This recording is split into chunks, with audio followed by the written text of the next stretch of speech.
This is Dr. Econ with another view of the economy here in the United States. The Schiller Case Index information just came out for the month of August. It indexes and gives us a perspective of whether prices are going up or down in the housing market. And we see a very dramatic change in the Schiller Case Index for the month of August. It is heading down dramatically. It's the biggest month that the Schiller Case Index has dropped since 2009. 2009, you remember what happened? The mortgage market completely seized up. It was different than today in the respect that Powell is just raising interest rates and making mortgages unaffordable.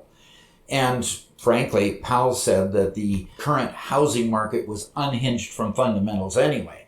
So in a situation like this, Powell is really trying to rectify the housing market by having houses turn downward and make them affordable. At the same time, mortgage rates are going up, which means the housing prices have to really dip quite a ways down in order to make sure that the houses are affordable. So here's a situation where all of a sudden we've got the housing beginning to slow and cool off. The Schiller Case Index indicates that prices aren't going down in every location, but they are starting to head down in several of the 20 locations. The Schiller Case Index shows that it is slowing for the most dramatic decrease in the index since 2009. Purchase contracts in this last period, the August period, were canceled at the rate of 24%. Now, that means that out of every 100 offers that were accepted on a house, 24% of them got canceled. And you can suspect that the reason why is that people did not lock in their mortgage rate at the beginning when they were first pre-qualified for the loan. And because of that, as the interest rates continued to climb, the mortgage became less and less affordable and eventually pushed them out of being able to afford the house before the contract actually closed. At the rate of 24%, that's horrendous. That is huge. You can see that the amount of demand for housing is going to be dampened considerably, which is really what the Federal Reserve wanted to take place. They wanted to dampen the enthusiasm in the housing market, get the money to stop flowing and driving prices of houses continuously upward like we saw at a horrendous pace, 19, 20, 25% per year there for 2 or 3 years. And they want it to cool down and get back to where it is in a normal increase like we've seen over the past years.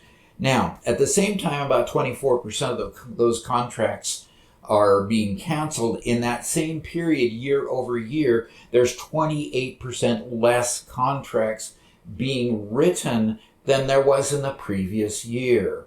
So in spite of the fact that we've got 24% being canceled, that 24% being canceled is of a smaller number by 28% than there were the previous years. So what you can see is the market is actually slowing down dramatically, which is really good if you are divested of all of your investment homes and you're, don't have a whole lot of skin in the game.